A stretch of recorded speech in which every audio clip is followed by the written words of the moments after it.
EHCB Extra vous est présenté par le garage Salvato Cassi SA à Portes, votre concessionnaire officiel de Mazda. salvato-cassi.ch.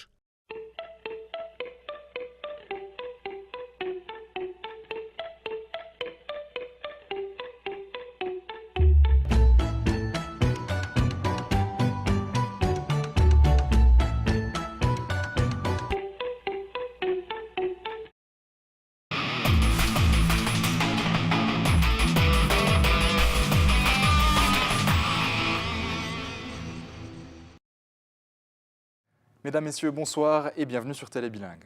Le HC Bienne est-il arrivé à la fin d'un cycle? Kevin Schlepfer, l'entraîneur adulé hier, décrié aujourd'hui, doit-il partir? Quelles responsabilités? Surtout, quelles conséquences pour le conseil d'administration du HC Bienne?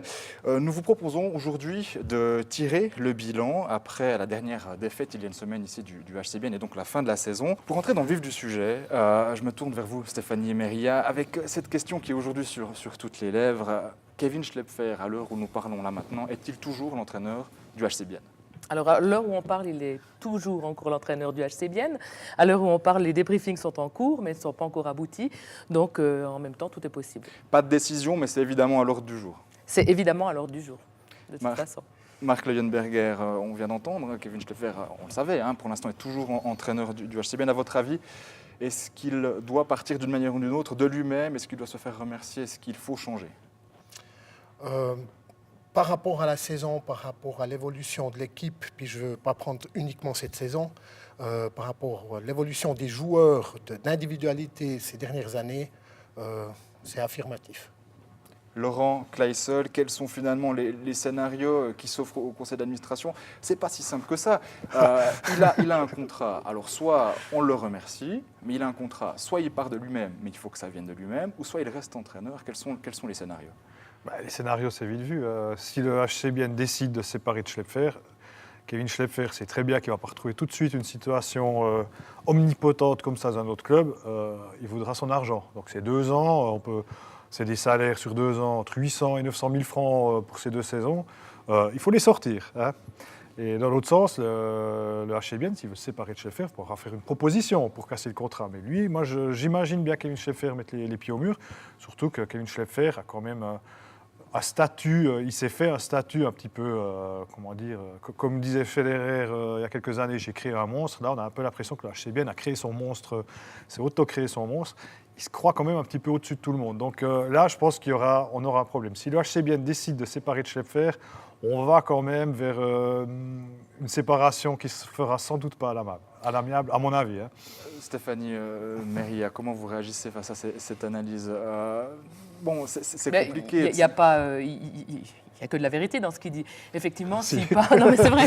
Effectivement, s'il part, il ne va pas partir de lui-même. Il est quand même pas... Alors ça, c'est un scénario que vous excluez totalement. Moi, personnellement, je l'exclus totalement. Je ne le vois pas nous dire merci beaucoup, je ne veux pas mon argent, je repars parce que de toute façon... Ou alors, c'est qu'il a déjà un autre job en vue. Mais pour le moment, moi, je ne le sais pas. Enfin, personne ne le sait. Mais pourtant, il l'avait dit. Si je ne sauve pas l'équipe dans le tour de placement, je m'en irai. Il l'avait dit. Il l'avait dit. Maintenant, c'est pas sûr que... Quand on dit des choses dans le feu de l'action, c'est pas sûr après qu'une fois on est à tête reposée.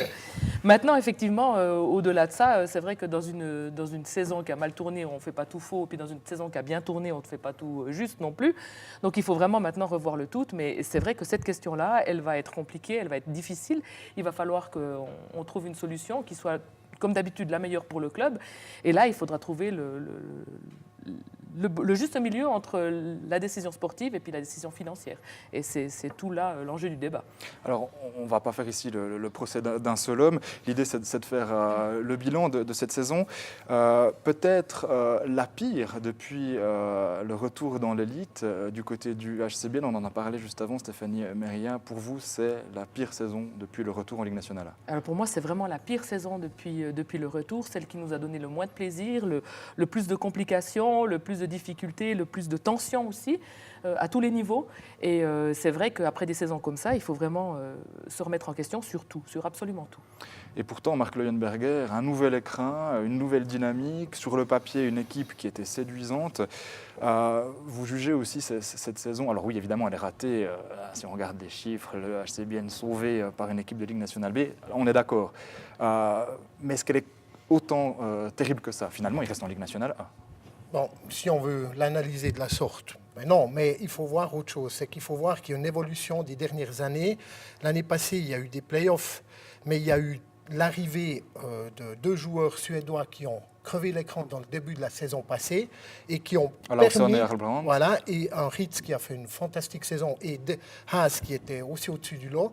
On a réussi à être qualifié pour les playoffs. Cette année, on entre dans cette saison dans un nouvel écrin. On entre avec une équipe qui semble plus solide, plus forte.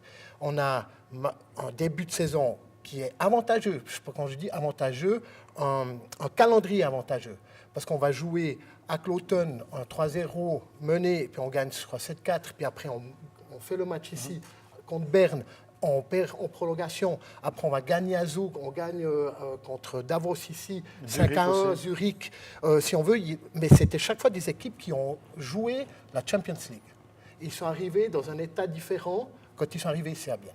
C'est des équipes aussi qui sont, c'est bien connu, qui ne sont pas prêtes au mois de septembre. Voilà, c'est des grosses équipes. Des Davos, avant février, avant janvier-février, il ne faut pas attendre grand-chose de l'équipe. On l'a vu, au bout d'un moment, ils étaient même derniers.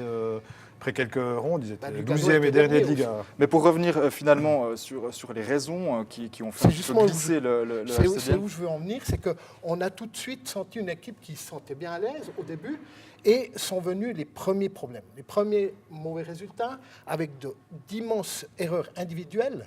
C'était vraiment des joueurs clés qui faisaient des erreurs individuelles, qui créaient des goals et on n'a pas réussi à corriger ça tout au long de la saison. Et puis, les défaites ont commencé à venir depuis, je crois, début octobre, mi-octobre. Et c'est là que ça s'est gâté. Et sur toute la saison, il n'y a pas eu d'amélioration autant au niveau, je dirais, du système et surtout du comportement individuel des joueurs.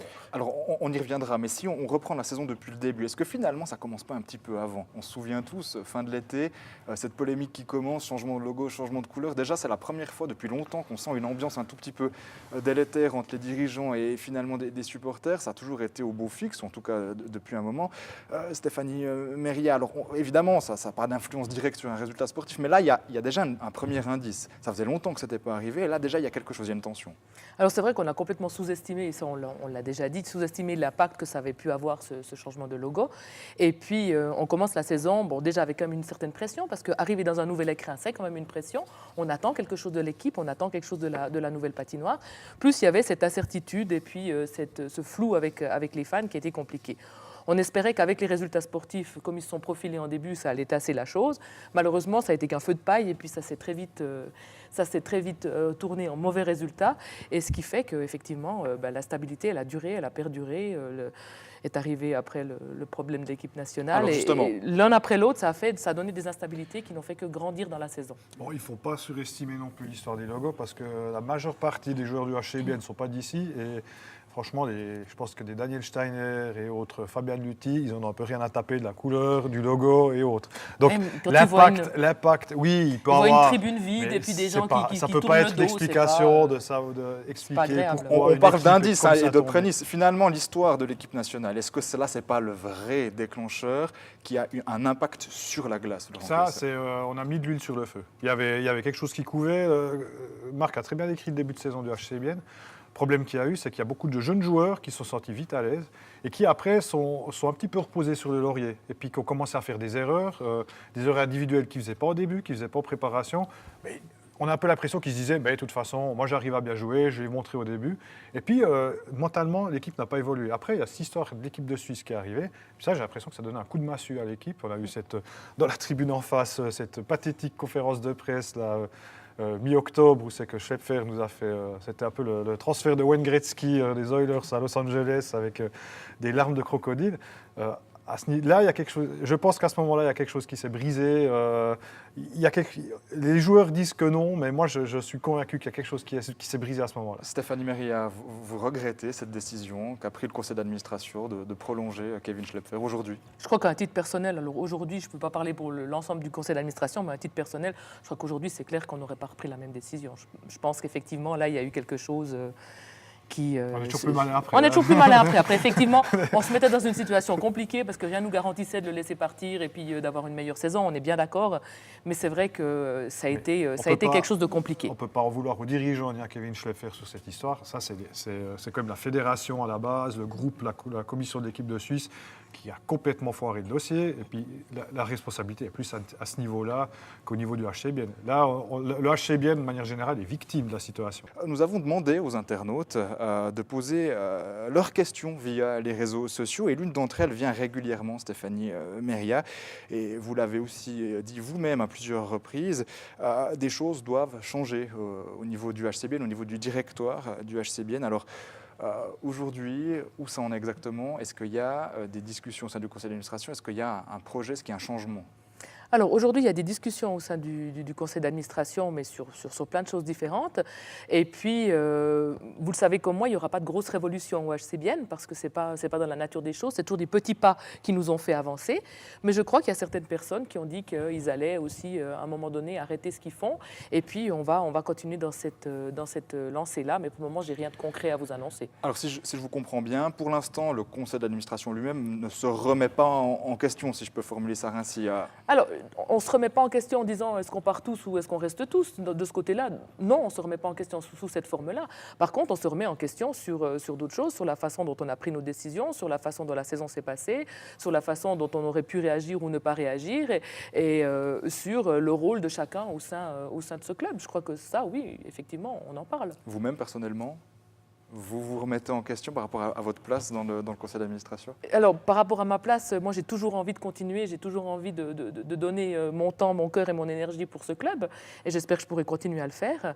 Et puis, mais il faut aussi que tout fonctionne. Et je crois que c'est vraiment ce à quoi on tend, c'est de retrouver une harmonie, de retrouver une sérénité qu'on avait complètement perdue cette saison pour pouvoir avancer et puis continuer maintenant sur les 10 prochaines années avec une nouvelle vision, avec un nouveau but, chose qu'on n'avait pas encore vraiment exprimé pour cette saison. Marc Leuenberger, il y a 6 mois à peu près, les dirigeants du HCBN étaient cités en exemple, un club sain qui fonctionne bien, qui commettait peu d'erreurs de communication. 6 mois après, la donne a quand même changé. Est-ce qu'on peut...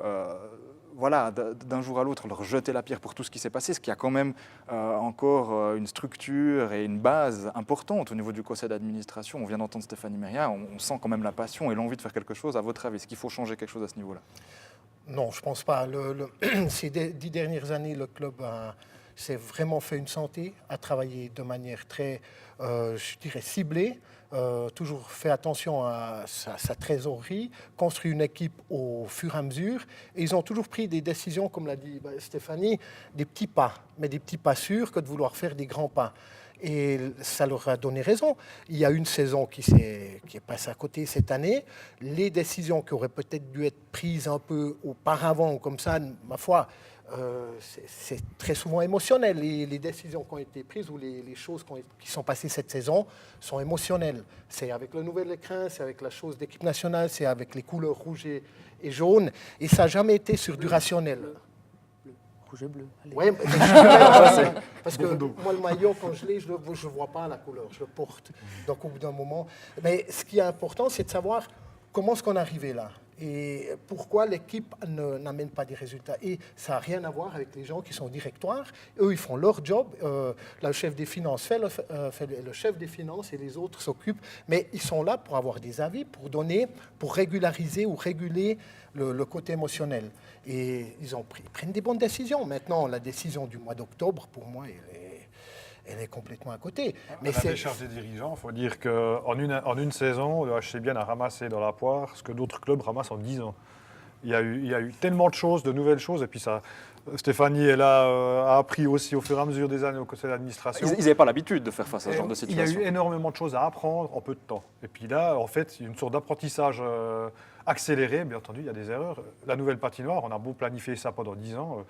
Tant qu'on n'est pas dedans, qu'on n'a pas mis les publicités et puis allumé la grande horloge, on ne sait pas comment ça va fonctionner. Donc, moi, je pense que ce n'est pas à ce niveau-là. C'est plus le côté sportif qu'il faut critiquer. Après, les décisions du conseil d'administration sur certaines choses sont discutables, mais tout brûler, ce serait la pire erreur à faire. Alors justement, on évoque toujours le cas Kevin Schlepfer ou alors le conseil d'administration. Il y a aussi d'autres personnes dans le staff. On pense notamment à quelqu'un comme Martin Steinegger, directeur sportif, qui a fait un bon boulot. Tout le monde est plus ou moins d'accord pour dire ça. Il a aussi repris le rôle d'assistant qui a quand même aidé l'équipe. À votre avis, est-ce que Martin Steinegger, Laurent Kleissel, est d'une manière ou d'une autre menacé ou est-ce qu'il doit se poser des questions aussi?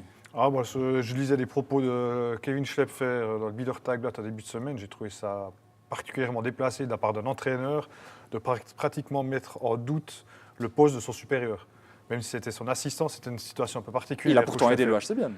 Oui, mais moi je pense que Steinegger, ce n'est pas la question. Alors peut-être faut reformater son job. Peut-être qu'il y ait moins qu'il entraîne plus, qu'il soit plus du tout sur la glace avec les juniors. Je sais qu'il adore faire ça, ça lui fait du bien, mais au bout d'un moment, il faut peut-être professionnaliser tout ça. Peut-être qu'il ait un rôle de superviseur dans le mouvement junior et puis qu'on donne vraiment les clés à Mike McNamara, qui est quelqu'un de très grand, de compétent et de qualité. Donc peut-être reformater un peu ça, mais moi je pense qu'on sent que Steinegger a une très bonne connaissance du hockey pour aller chercher un Mauro Dufner et puis le piquer à Berne, alors que ce joueur n'avait pratiquement jamais joué en Liga. Il faut avoir du nez, il faut avoir aussi de l'entre-gens, quoi. Et puis Mauro Dufner, pour moi, c'est un futur grand du hockey suisse. Marc, je sais pas. Alors Marc, justement, la position de directeur sportif, vous la connaissez très bien. Comment jugez-vous le bilan de Martin Steinegger? Alors, je la connais très bien, étant donné que je l'ai vécu moi-même. C'est pour ça à que... Gauthieron, donc... Voilà. Il n'y a pas de faire au bout office. Non, mais je pense que c'est une des plus grandes erreurs. C'est que le chef, le responsable technique, soit assistant. Parce que ça ne peut pas jouer. Ça ne peut pas jouer, étant donné que le moment où il faut prendre... Il y aurait peut-être une autre manière de faire, de trouver un autre assistant, peut-être qui coûtait pas forcément des yeux de la tête. Mais l'erreur a été plutôt faite, je dirais, en amont. Tu as envoyé ton dossier J'ai décidé d'arrêter. J'allais revenir plus tard. C'est-à-dire qu'elle a été faite en amont. Il y a 2 assistants qui sont là et des assistants qui ont très peu d'expérience. Et un entraîneur de gardien est bon pour les gardiens, mais il n'y a pas beaucoup d'entraîneurs de gardiens qui ont de la connaissance du jeu de champ. Après, Tamboni est un jeune étudiant qui a une certaine expérience, mais commencer à travailler avec des professionnels, c'est autre chose. Et après, il y a moi qui m'a manqué toute cette saison, la saison passée aussi, mais c'était moins criard. Aujourd'hui, c'est pas de système défensif, pas de comportement défensif. Les individualités ne font même pas le comportement défensif de base qu'on apprend en novice junior. Et sur toute la saison, ça ne s'est pas amélioré, ça s'est empiré. Donc pour moi, il y a quelque chose qui ne joue pas. Donc Steinegger est là, il va corriger. Maintenant, l'entraîneur en chef, dont il est justement le subordonné, est-ce qu'il va l'écouter? Et le supérieur, est-ce qu'il va l'écouter? C'est complètement ambigu et ça ne joue pas. Après, maintenant, c'est qui a le sceptre? C'est qui le dindon de la farce à la fin? Pour moi, c'était une mauvaise expérience. Moi, je l'ai faite personnellement, je ne la ferai plus jamais. Quand Tino Stoney est arrivé, c'est dit « ça ne va pas être bon » parce que lui, il a le cul entre 2 chaises. Stéphanie Meria, Martin Steinegger, bon, évidemment, on a bien compris que vous étiez en discussion, qu'il n'y a aucune décision qui est prise aujourd'hui. On serait tenté de dire que s'il fallait garder quelqu'un, ce serait Martin Steinegger. Là, je prends évidemment, je m'inspire des internautes qui ont posé cette question. S'il faut en garder un, ce serait Martin Steinegger. Non, alors pour revenir effectivement, la solution Martin Steinegger à la bande, c'était clairement une solution d'urgence. Et donc du coup, elle a été prise, elle a été faite avec les résultats qui ont été là. on va pas revenir en arrière. Effectivement, comme tu l'as dit Laurent, Martin Steinegger a plusieurs casquettes dans ce club et puis lui aussi il se rend compte qu'il arrive à un moment où il y a un petit peu trop qui lui arrive dessus. Donc lui, il faut maintenant que lui se positionne en disant c'est ça que je veux faire et c'est comme ça que je veux continuer. Et on le soutiendra dans sa décision parce que c'est quelqu'un de valeur et qu'on veut absolument garder dans le club. C'est quelqu'un avec qui on a toujours bien travaillé, tant en tant que joueur qu'après au niveau des juniors ou bien du directeur sportif. Donc c'est à lui maintenant de voir comment il va continuer et puis en fonction de ça, effectivement, il faudra maintenant pas seulement revoir, il y a évidemment la question de l'entraîneur, mais de tout le team de coaching. Et là, il y a quelque chose à refaire et à rééquilibrer parce qu'effectivement, il y a des lacunes. Il y a une chose qu'on oublie avec Steinegger, parce qu'on l'a chez nous, on le connaît tout, il est d'ici, c'est comme une des grandes figures de l'histoire du hockey suisse. Et puis je trouve pour l'image d'un club, de pouvoir travailler avec des gens du Sérail qui ont cette aura-là, ce serait quand même con de s'en priver. Non, pour nous, il a une position clé dans la mesure où il a un réseau et puis des connexions dans le monde du hockey qui n'ont pas de valeur, qui sont incomparables. Comment préparer la nouvelle saison avec l'héritage de cet exercice 2015-2016 ? Comment relever la tête, surtout qu'en coulisses, Stéphanie Meria, que ce soit dans les milieux politiques, dans les milieux économiques, on parle de sponsors qui sont sur le point de partir, d'une réelle attente de changement. Alors, est-ce que vous confirmez un petit peu ces bruits de couloir ? C'est sûr que certains sponsors sont déçus de cette saison. Ils risquent de partir. Comme tout le monde, les sponsors, les spectateurs, tout le monde est déçu de cette saison, nous les premiers. Maintenant, on le sait, on n'a pas de gros sponsors qui couvrent la moitié du budget. Donc on a cet avantage-là et on a toujours un petit peu des départs et des arrivées. Donc effectivement, il y a certains sponsors qui vont partir, d'autres qui vont probablement arriver. Maintenant, des gros départs fracassants, on ne va pas en avoir. Et puis, en tout cas... Donc là, c'est une affirmation de votre part. Pour l'instant, jusqu'à présent, j'ai pas d'informations qui vont dans ce sens. Peut-être que je n'ai pas toutes les informations. Et maintenant, ce qu'il faut, c'est justement déjà laisser les esprits se calmer. Je crois c'est aussi la volonté du conseil d'administration de ne pas non plus se précipiter pour prendre les décisions, mais on a un petit peu de temps devant nous, donc utilisons-le à bon escient. Et puis de regarder au niveau de l'équipe, je crois qu'il y a quand même 2-3 positions dont on peut parler, ne serait-ce qu'au niveau de la position du gardien, des étrangers, des choses là où on peut aussi se renforcer, s'améliorer. Il faut vraiment maintenant regarder le tout dans son ensemble et puis essayer de faire au mieux. Alors, sportivement parlant, justement, vous faites le lien.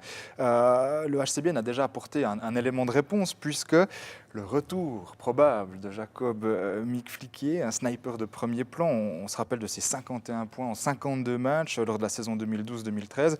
Bon, c'est pas encore officiel, je crois, c'est pas confirmé, mais admettons qu'il y ait de grandes chances. Alors, attends, on va demander directement. Joker. Voilà, Joker de Stéphanie Meria, ce qui veut dire qu'il va probablement venir du côté du Seeland. Bon, c'est clair que ça apporte un autre visage offensif. Là, il y a vraiment quelque chose, il y a une arme que n'avait pas le HCBN. Si il est dans la forme dans laquelle on est... C'est un bon signe déjà. Avec Per Arlbrand, on était censé avoir cette arme la saison passée. Ouais, mais lui, on le connaît. Oui, mais... Et il a toujours été régulier. Cette saison, il a eu du mal, Arlbrand. Arlbrand Olausson, la saison passée. Non, je parle de Mick Fliquier. Ah, Mick Fliquier, oui. Même, il a joué la saison du lockout quand il y avait Tyler Seguin et Patrick Kane à Bienne. Il était bon avant qu'ils arrivent, il était excellent quand ils étaient là, puis il était encore bon après. Donc ça veut dire qu'il a des qualités. Puis bon, moi, c'est un gars qui a une bonne attitude. Et puis bon, il ne s'est jamais caché que lui, il fait sa carrière, l'important, c'est un business, c'est l'argent. Il s'en était jamais caché. Donc il était parti de Bienne en très bons termes parce qu'il avait signé des contrats plus juteux en KHL, je me souviens bien. Puis quand il est revenu à Lugano après, ça s'est aussi très bien passé. Non, c'est un bon renfort. Après, ce qu'il faut savoir, c'est les 2 autres positions, parce qu'on a quand même 4 étrangers ici qui n'ont plus de contrat. Et savoir que va-t-on faire de ces étrangers. Alors, on va y venir tout de suite. Daniel Steiner a montré son potentiel en fin de saison. Il y a le jeune Julian Schmutz, on en a parlé avant. Il y a encore d'autres petites rumeurs de transferts. Il y a des transferts déjà faits. Là, sur le papier, pour l'instant, Marc Leuenberger, il y a vraiment aussi un signe du côté du HCBN où on veut, si ce n'est garder le niveau qui était le sien sur le papier en début de saison dernière, de vraiment faire un pas supplémentaire. Vous avez le même point de vue ? C'est un peu tôt, mais il y a des signes. Non, je pense que ils l'ont déjà quand même prouvé pour cette saison. ils ont renforcé l'équipe. Je veux dire, il y a des joueurs qui étaient censés renforcer ou stabiliser cette équipe. Maintenant, un joueur, je reprends l'exemple de Harold Brandt et Olausson, l'année passée, ils ont joué de manière extraordinaire. Le début de saison, après, quand la fin, ils sont un peu calmés parce que tout le monde connaissait leur système au powerplay. Et ils ont peut-être un peu moins marqué, mais ils ont rendu une immense stabilité à cette équipe. C'est clair Cette qu'à ce année, moment-là, on ne s'est pas posé la question s'il fallait ou pas renouveler les contrats. Exactement. Pour nous, c'était évident. et ces joueurs, cette année, ils sont l'ombre d'eux-mêmes. Maintenant, c'est la même chose avec Jelovac. C'est la même chose, on va chercher des joueurs qui devraient être stables. Ils pètent l'écran au début du championnat parce qu'il y a un calendrier favorable. Et au fur et à mesure de la saison, ils font des boulettes comme derniers joueurs. Ils donnent carrément le puck à l'adversaire qui est tout seul devant le but. Mais on a beau avoir des bons joueurs, même Mick Fouquier qui est un sniper. Si on ne travaille pas avec lui, il ne va pas C'est pas un venir concept meilleur. global autour de C'est lui, oui. exactement ça. Ça ne sert à rien d'avoir 30, vous avez quoi, 30 joueurs, environ 28, 30 joueurs sous contrat. Si on ne travaille pas avec les 30, on doit travailler. Il y a même un musicien, il a 50 ans d'expérience, il fait toujours ses gammes tous les matins pour faire ses accords. Le hockey, c'est la même chose, on doit travailler tout ce qui est la technique de base pour qu'on puisse après se comporter correctement dans le jeu.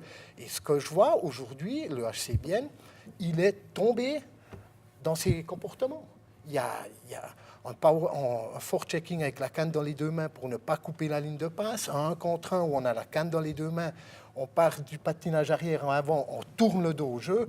Quand je vois ça, moi, comme spectateur, je n'allais plus regarder. Vous n'êtes pas un Je spectateur lambda non plus, hein. je sais pas si tout le regardais monde se depuis pose la cette mag, question-là, mais- Je regardais depuis la mag lounge parce que je ne pouvais plus rester assis. Alors, pour revenir juste à l'effectif, Stéphanie Méria, le HC Bienne doit gagner en efficacité offensive, ça c'est évident. Alors évidemment, il y a quelque chose au niveau du staff sportif qui doit changer, on l'a compris, pour qu'il y ait une alchimie.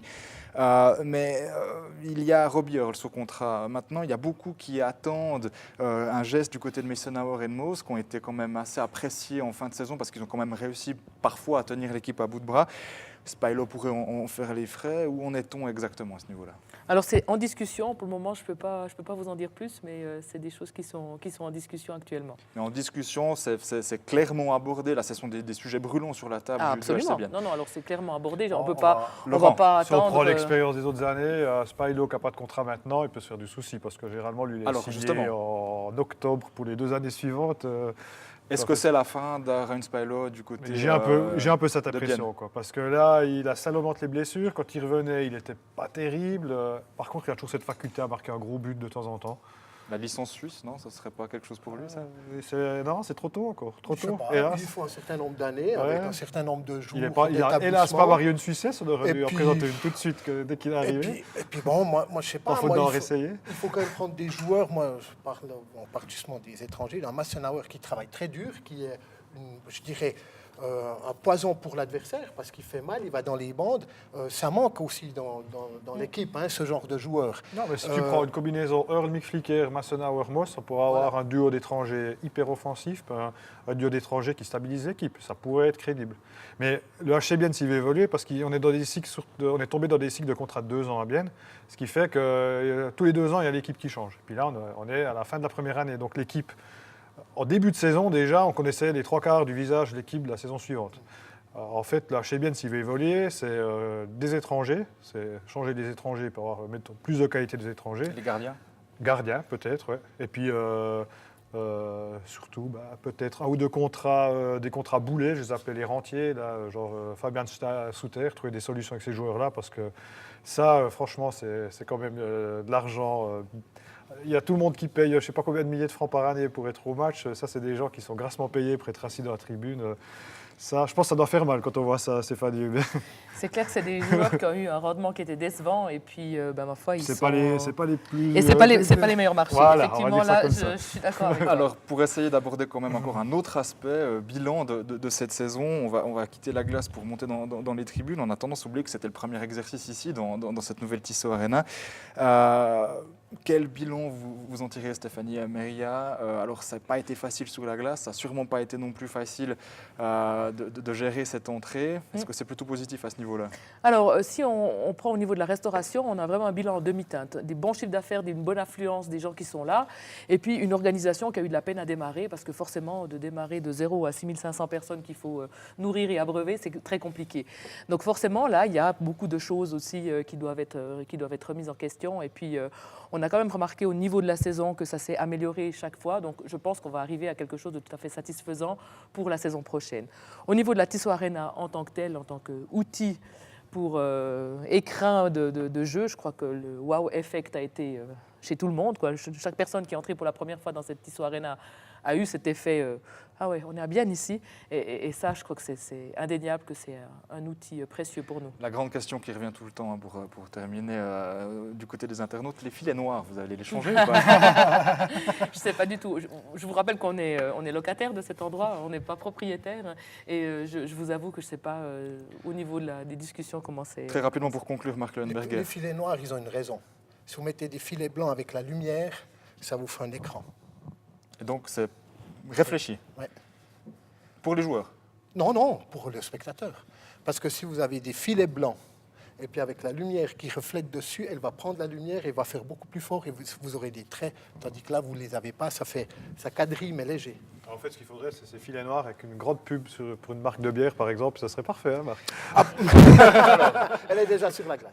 Stéphanie Meria, vice-présidente du HCBN Marc Leuenberger, ancien joueur, et Laurent Kleissel, journaliste au Journal du Jura. Merci à vous pour ce bilan. Quant à vous, chers téléspectateurs, merci de nous avoir suivis et à bientôt sur Télébilingue.